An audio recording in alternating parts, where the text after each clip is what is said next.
Yeah, I can fly. Here's your look at the new Threezero Iron Man Mark III DLX collectible figure.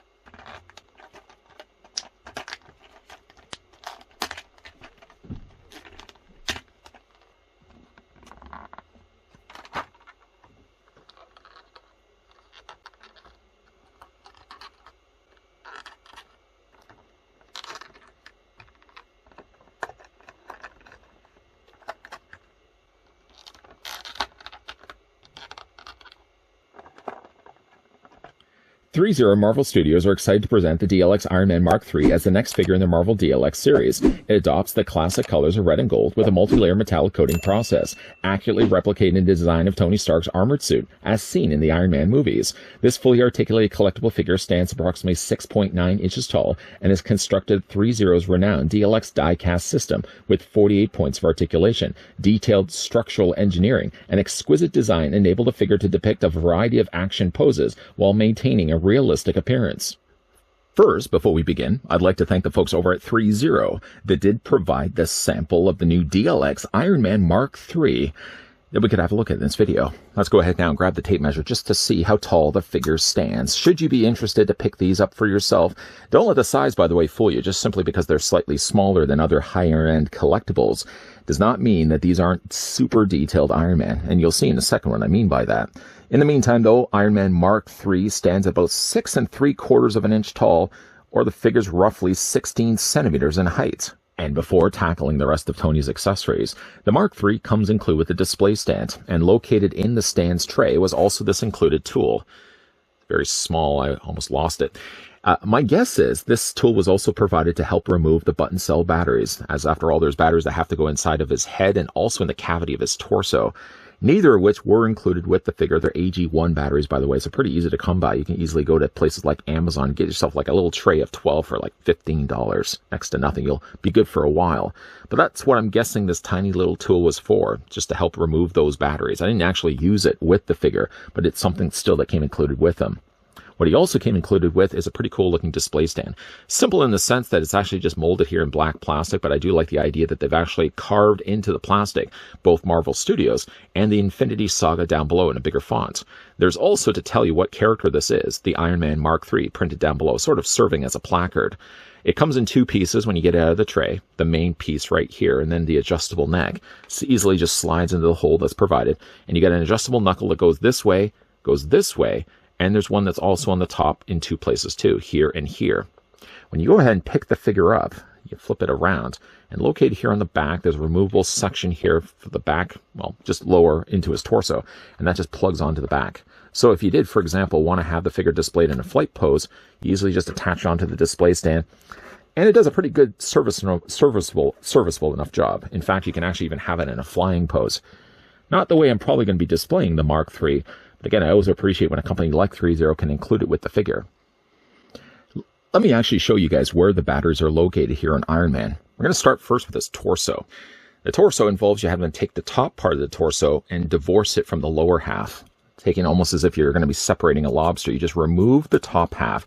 A very hard metal post actually sits inside the cavity hole here. And then just putting the lower legs here. By the way, too, when we had a look at the DLX Hulkbuster, definitely check out that video if you get a chance. We actually had to take the smaller Iron Man. And remember, we yanked that off, also the same fashion that we're doing right now. And that sat inside the cavity of the Hulkbuster. Inside, though, there's the screw compartment that covers over those AG1 batteries. Simply just unscrew that, take the plate off, put the batteries in. Obviously, you're going to want to have it facing this way so the batteries don't fall out. And then that slots back over to that post. Like that. The harder of the two, I found, honestly, was changing the batteries on the head. The visor, as you can see, here's the visor right here. Just above that is the lip. I'm going to remove the lid and put that to the side. Now, I've already taken the liberty of actually leaving the screw off here because I didn't want to take the lid off, which just involves me. There we go. Just wanted to show you where those batteries were located. Hardest usually is the case where you're just trying to figure out which way the batteries face. I always seem to put them in the wrong way first, then have to flip them around. I probably should have even used the tool that they had provided and put them in then the proper way. Put the lid back in place, or put the cover of the batteries back in place. And then located just in front of that, there's this switch. It's not a switch in the sense that you have to move it this way. You just actually take it and depress it. And when you press it down, it's a little harder to do when you've got larger fingers. You can actually use yourself a screwdriver. Or I guess even in this case too, you could even use the tool. It's there after all. Just take the tool, press the button here on the front. Yeah, that is a lot easier. And that turns not only the lights on in his eyes, but also turn them off as well. Yeah, definitely going to hold on to that tool. The one thing I did notice though about the lid, minus the fact of course I have to still put the screw back in, is I found that the lid frequently seemed to slide off the top of Iron Man's head. There's really no place. Like it sits almost on a track. You can see the track on the sides of the inside of his visor. And it slides into that. But I found a couple of times just trying to move the head around. It may even happen when we're looking at the actual figure's articulation that the top of the lid does slide off a little too frequently. Again, like for the torso, the lights obviously are here. You have to take the lid off completely to access it. The torso actually is a lot easier. Once the batteries are obviously inside his cavity, just go ahead and press the front of the arc reactor. I wish they could have almost done something similar to the top here. Now there is a section that's a little bit more sunken in for the top of the lid, the latch, but it's not something that you can actually press. And because it's such thin plastic anyways, I don't know if I would really recommend anyways that could have been a place where you could have pressed, because that could have actually started to buckle the plastic. But definitely the arc reactor is the easiest of the two to turn on and off the batteries. Again, you're just pressing in, depressing in the little front arc reactor to turn it on, and doing the exact same thing to turn it off. Running through the rest of the things that come included with Iron Man, the figure first of all comes included with a couple of thrusters. These are ones designated for the bottoms of his feet. Although there are two different variations of it. One technically is for his repulsor blast, ones are for the bottoms of his feet. But because the pegs are exactly the same to one another, if you want to have the more chunkier variety attached to his hands, you can do that and use the skinnier variety for the bottoms of his feet. You can use either one of them. In both the cases, though, you can see they've handled them nicely using a translucent orange plastic and added more of a smokier, kind of opaque version of that color at the bottom where the peg attaches. I'm going to go with at least the stumpier variety for right now, but again, you can use either one of them if you want. Simply just take the Mark III, lift it up, and on the bottoms of his feet, he does have very noticeable pegs. You're going to go ahead and then take those pegs, peg holes I should say, and you take the pegs and just attach the thrusters to the bottoms of his feet. Now, obviously, in a standing position, that's not going to work. If you want to use then the display stand to either have him levitating, or again, if you want to put him in a flight pose. One of the benefits also of this figure is the fact that he does have really good articulation. We're going to talk more about in a second, because you can also angle the head up. Yeah, you can get a very believable looking pose of having Iron Man flying in the sky. Go ahead and just remove those for the time being. The figure, like I said, does also come included with a variety of that's slightly skinnier. Choosing really to use these as the repulsor blast, but again, you can use either one of them. Still that sort of icicle sculpting that they've incorporated, really looking cool on these. Now, the figure also comes with a couple of configurations of hands. These hands over here are ones that actually have holes inside the palm. So you can go ahead and take the skinnier one, or just to show you, I'm not making things up, you can take the stumpier, squatter looking ones, and you can actually attach those. Either one you can use. Now, there's two configurations of these hands. In fact, actually, all the hands have configurations to them.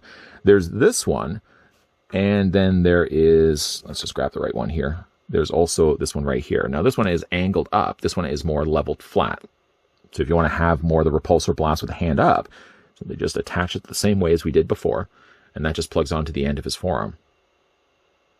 If you're not so keen on the idea of displaying the figure with repulsor blasts and really don't like the eyesore of having the holes inside the palms, nice looking paint, by the way, in all of these. We're going to talk a lot about the paint in a second. But there's also other varieties of those same hands, technically. Doing away with the hole, instead replacing it with a silver in the middle, it replicates still the nice look of having that detail without having, again, that big obnoxious hole. The holes are fine there, obviously, if you're going to use the repulsor blast, but if you don't want to, these actually do the job better and a lot nicer. You got the silver in there as well. And again, there's two varieties of those. So you've got the flat hands, and again, you've got the hands that are angled up. So you have options available. Speaking of options available, the figure also comes included with his little rocket launchers that he has on his forearm. Now, we see these in the movie. At the top, there's a missile. It's not removable. Really nice detailing on the actual mechanics of how these would fold out from his forearm. There's a peg on the bottom here. What you involve doing, you actually have to take the figure, and this section right here, get it very carefully, remove it from the rest of his forearm, just taking it off. Now when you remove it, you'll notice right away there's a very thin peg. When you take it off, I would almost even suggest take it and slightly twist it so you can actually get a better grab from it. If you have it up here trying to pull it, you might actually bend or buckle that peg. But once that's removed, simply find a new home, and then you're going to go ahead and take the same peg that's now on the rocket launcher, and that plugs also in place. And actually, it plugs in two places. The longer one obviously goes to the front. The shorter peg of the two goes to the back, and that just slots in place. And now you got the rocket launcher, the little missiles that he has in the movie. And again, you can replicate that same look nicely on the other side also as well by removing the exact same panel piece. Carefully removing that once again. I just think it'd be a lot easier when we look at the figure, especially when we look at the posability on the figure. It's probably going to be a lot easier, if I can actually take this off, to replace it with the panel piece. Not to mention as well, it's such a small piece. There's always that risk. I don't even want to say it. Don't even want to say it. You know what I was thinking, though. I'll plug that back into place. There we go. So let's move all the rest of the accessories out of the way and getting a closer look now at the Mark III. It's one of those timeless designs, being it's certainly one of the first suits that he had in this red and that gold treatment. Even though his suit got more streamlined later into his run as Iron Man. You know, I got to say, like, there's something still timeless about the original designs. They're bigger, they're bulkier, but they seem more practical. Like, this is a believable suit. I always thought that looked like it could go over top of a human body. As he got to the more streamlined suits later on with those later Mark suits, I always found it was far-fetched that something would fit to his body like a glove and still be able to protect him. I mean, obviously, this would be something that would wrap and stretch around his body into the later movies. This would actually be physical pieces he would have to attach onto his body. But that's one of the charms I really liked about the earlier suits. Mark V still being one of my personal favorites, but Mark III is pretty high on that list as well. Because we deal with a much bigger, bulkier suit, it gives him then the opportunity to really go all out when it comes to the detailing on this figure. A lot of it, really, you could imagine that there's Tony Stark's body underneath all this. Again, I'm just going to kind of move. One of the benefits also of these figures for their size. A Threezero, I just can't believe that they're releasing these figures at the price point that they are. But just to like move it out, there's so much articulation you'd be surprised to see when we get more into the posability of the figure. But like, for example, you can crunch his shoulders forward. One also neat feature about this figure too is that, like in the movie, he does have the flaps that flip out from the back of his body. The larger of the two, and then the slightly smaller ones that are just above that. These ones a little harder actually get out. Get my finger in there. There we go. And inside you can see not only have been sculpted well, but added some nice appreciated silver. The same silver that actually makes up the inside of his body as well. So flip those down. Most of the body is making use of this really nice crimson red. The crimson red not only carries from the head and the visor, he's got the visor in the gold obviously, but the rest of his body, the color is so good on this.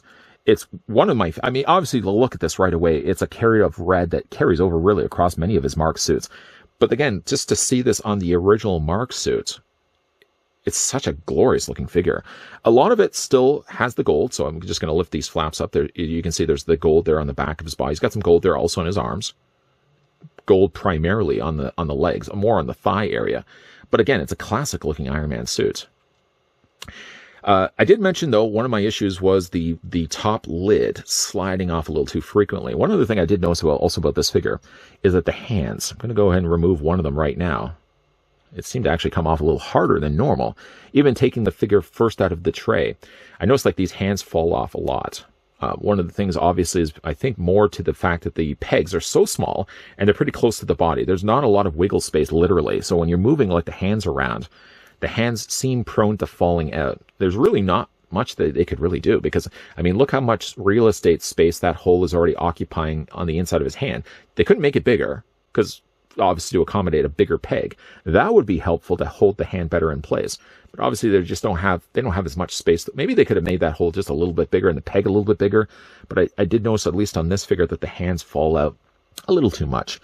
For the articulation possibility for this guy, again, for a figure of this size, it's incredible that they are able to put as much articulation into this figure. First of all, we'll look at the head sculpt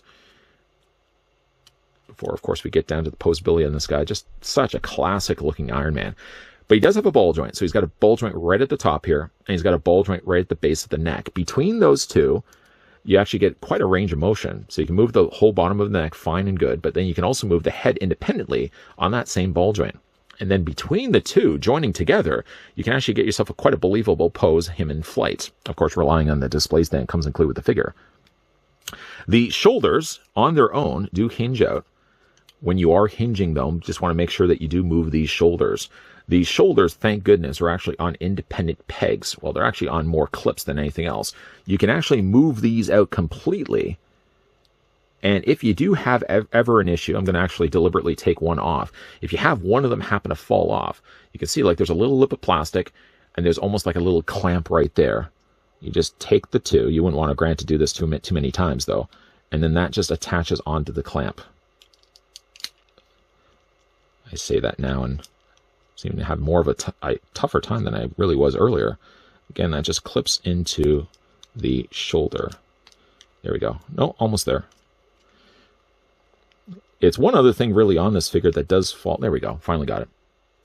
But I guess they had to have done that, so it would be a lot easier if the shoulders happen to pop off. I would much rather spend the time to attach it onto a clip than have it break off, right? So you can move those, first of all, out of the way, and that will obviously give you a lot more clearance when it comes to moving his arm out this way. But he also does have a shoulder crunch. So this whole section on the back here not only hinges out this way, but also can move forward and back. Obviously, while we're still on the topic of the forearms, the arms themselves, you can take those arms, obviously rotate them all the way around. Why? All the better that these actually hinge outwards, so that when you are rotating the arm, nothing is going to clip against the body and snap these guys right off. The figure does also have a bicep swivel. He possesses as well a double hinge on the elbow. And even though they are a little on the more looser side, the hands do rotate back and forth too. They're sitting on a peg after all. Let's go move those back. Move the other one back there. The top of the body is on a very generous ball joint. In addition to that, the figure does also have an accordion crunch on his abdomen. So you can actually have him really leaning, lunging forward.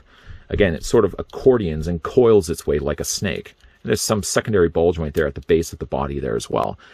Legs are kind of interesting in the sense that, I mean, you can move them forward and back. You can also hinge them out. They are, though, tight, and there is no skirting that seems to move out as well. But I did notice like the legs are really, really tight.